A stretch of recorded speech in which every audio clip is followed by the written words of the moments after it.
यह व्याप्तं सर्वमिदं जगत् स्थावर जंगमं तामधेनु शिरसा वंदे भूतभवस्य मातरम। अर्जुन ने, आप जानते होंगे कि जो उनके पांचों भाइयों में एक नियम बना था कि जब एक भाई श्री द्रौपदी जी के साथ होंगे तो दूसरे भाई उस कक्ष में प्रवेश नहीं करेंगे। अगर कोई प्रवेश करेगा तो उसे 12 वर्ष तक अज्ञात रहना होगा। तो एक जगह ऐसा प्रसंग आया कि कुछ वधिक जो राक्षस वे गौओं का अपहरण कर रहे थे और अर्जुन भैया का धनुष, गांडीव धनुष कक्ष में रखा था। वहाँ अन्य भाई विराजे थे। तो उन्होंने ये जानते हुए कि मुझे 12 वर्ष इस तरह से रहना पड़ेगा, ये जानते हुए भी नियम का उल्लंघन करके और वो गांडीव धनुष लिया था। इससे ये सिद्ध होता है कि अर्जुन अनन्य गो प्रेमी थे, गो सेवक थे, गो रक्षक थे। राजा विराट के वहाँ भी कौरवों द्वारा चुराई हुई गायों को उन्होंने मुक्त कराया, ये भी प्रसंग है। पर शक्तिशाली प्रसंग यह है कि 12 वर्ष के भयंकर कष्ट स्वीकार थे, पर गाय का दुख अर्जुन को स्वीकार नहीं था। अर्जुन के साथ भगवान की मैत्री के अन्य जो भी कारण रहे हैं और होंगे, पर प्रधान कारण अर्जुन के हृदय में गो प्रेम था। सारे पांडव गो प्रेमी थे। सहदेव तो गौओं को बड़े विशेष रूप से जानते थे। तो भगवान के सखा और भगवान की सखियों गोपियों, गोपी का मतलब ही है, अब लोग जो भी लगाते वो लगाएं, अच्छा है वो भी कि भाई गो नाम इंद्रियों का है, इंद्रियों से गोविंद का पान करें वो गोपी, ये भी ठीक है उनके भाव अनुसार। पर ये खींचातान की बात है। सिद्धि बात यह है कि वे ग्वाल गोप गोपियों सब गोचारण कर रहे थे। गोप नाम ही उनका गोचारण के कारण, गोपालन के कारण पड़ा। और श्री कृष्ण को गाय प्रिय हैं, गो सेवक प्रिय हैं। गो गोप गोपी का मम प्रिय, गाय गोपी और गोप उन्हें प्रिय हैं। गाय प्रिय हैं इसलिए गो की सेवा करने वाले गोप और गोपी भी प्रिय हैं। और कोई कारण होगा वो सो होगा, पर गौ के कारण ही भगवान को गोप गोपी, यमुना, गिरिराज जी, ब्रज की लताएं, ब्रज के कुंड सभी प्रिय है। तो हम अगर भगवान के सख्य या माधुर्य रस का पान करना चाहते अथवा उनको रसपान कराना चाहते हैं, सख्य रस का और माधुर्य रस का, तो हमें सखाओं की टोली में सम्मिलित होना होगा या सखियों की टोली में सम्मिलित होना होगा। हमारे यहाँ एक गोपी भाव की उपासना भी है। ब्रज में बहुत सारे ऐसे संत हुए जो गोपी भाव की उपासना करते हैं। वो श्री राधा जी के साथ होके राधा सहचरी बन के वो श्री कृष्ण को प्रेम का दान करते हैं और वे सखा बन के श्री कृष्ण को प्रेम का दान करते हैं। ये दो तरह का ब्रज में दो तरह का भाव है। तो इन लीलाओं का वर्णन हम करेंगे, पर गोमाता की कृपा से हमें क्या क्या मिलता है ये हम समझ सकते हैं कि हमारे यहाँ वेद आदि सतशास्त्र, सभी ऋषि और सभी भगवान के अवतार, ये इनके सब के पीछे गोमाता ही कारण है। गो उपासक ऋषियों ने समाधिस्थ होके, स्थित प्रज्ञ होके वेदों के मंत्रों का साक्षात्कार किया। गो उपासक महापुरुषों ने ऋतंबरा प्रज्ञा प्राप्त करके गुरु तत्व से अभिन्नता प्राप्त की, गुरु तत्व से। और गौ माता के आह्वान से भगवान धरती पर अवतरित हुए। इस तरह से आध्यात्मिक जगत में गौ माता की महिमा का कोई उपमा नहीं है। हम जो संतवाणी का लाभ प्राप्त कर रहे हैं, ये गौ माता की कृपा से ही हमें प्राप्त हुई है।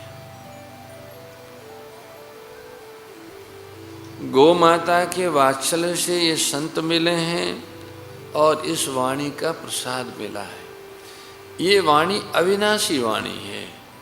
समस्त संत इसी वाणी को अलग अलग भाषाओं में कहते हैं।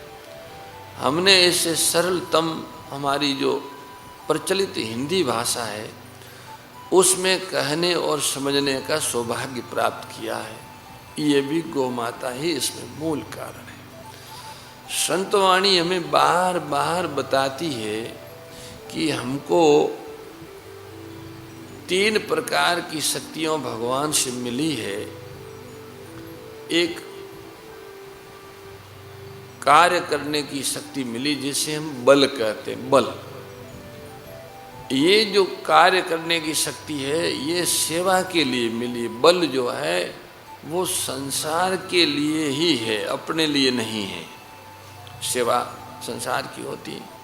अब संसार में अनेकता है, पर अगर सारे संसार को एक साथ सुख पहुंचाना चाहें तो उसका माध्यम गौ माता है। गौ को सुख पहुंचाने से धरती, प्रकृति, पर्यावरण, मनुष्य, देवता, ऋषि, पूर्वज, भगवान सबको सुख मिलता है।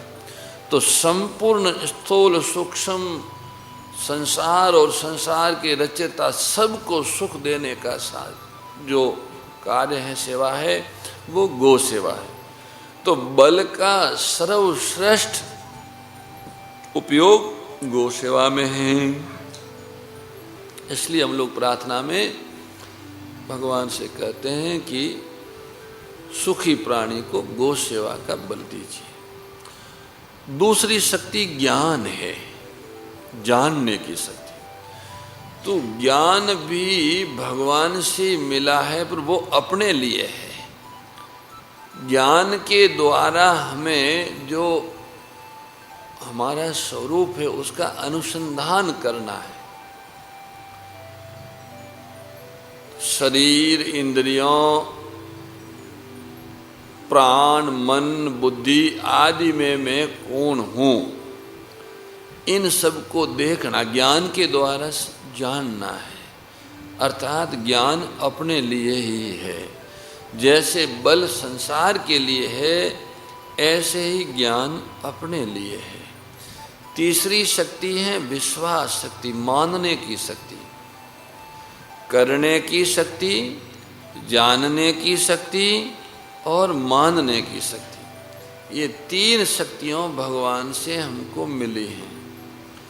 करने की शक्ति सेवा के लिए मिली, जानने की शक्ति त्याग के लिए मिली। जो अपना नहीं है उनके साथ में हमने जो अहमता ममता का संबंध बनाया है, उस संबंध के त्याग के लिए ज्ञान शक्ति मिली।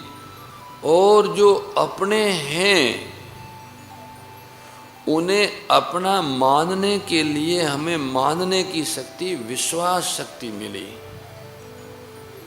ये मानव जीवन का परम सत्य है कि शरीर का बल संसार के हित में लगा देने से राग की निवृत्ति हो जाती है। निष्काम भाव से अहमता ममता रहित होकर सेवा करने से राग निवृत्त हो जाता है।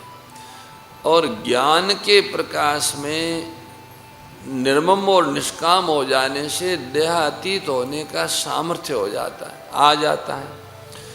आस्था, श्रद्धा, विश्वास पूर्वक ईश्वर को अपना मान लेने से भक्ति की अभिव्यक्ति हो जाती है। सर्व समर्थ प्रभु की आत्मीयता से अनाथपना का दुख सदा के लिए मिट जाता है। सबके नाथ मेरे नाथ। वास्तव में मनुष्य अनाथ नहीं है। जो प्रभु विश्वासी नहीं है, जो कर्तव्य विश्वासी नहीं है, जो आत्म विश्वासी नहीं है, वो ही अनाथ है। जीवन दाता ने मानव को ये स्वाधीनता दी है कि मनुष्य जब चाहे तब धर्मात्मा होकर, जीवन मुक्त होकर, भगवत भक्त होकर कृतकृत्य हो सकता है। मोर मुकुट बंसी वाले की जय, गौ माता की जय। हे मेरे नाथ, आप अपनी सुधामयी सर्व समृद्ध पतित पावनी अहेतु की कृपा से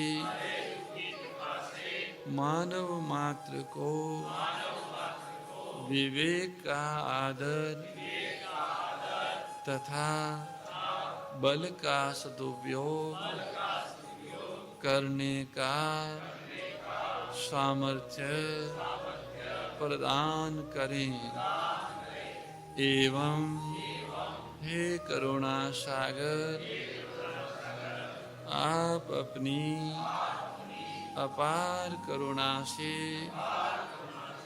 शीघ्र ही राग द्वेष का नाश करें, जिससे सभी का जीवन सेवा, त्याग और प्रेम से परिपूर्ण हो जाए। ओम आनंद, ओम परमानंद, ओम सच्चिदानंद। नारायण नारायण नारायण। जय गो माता, जय गोपाल।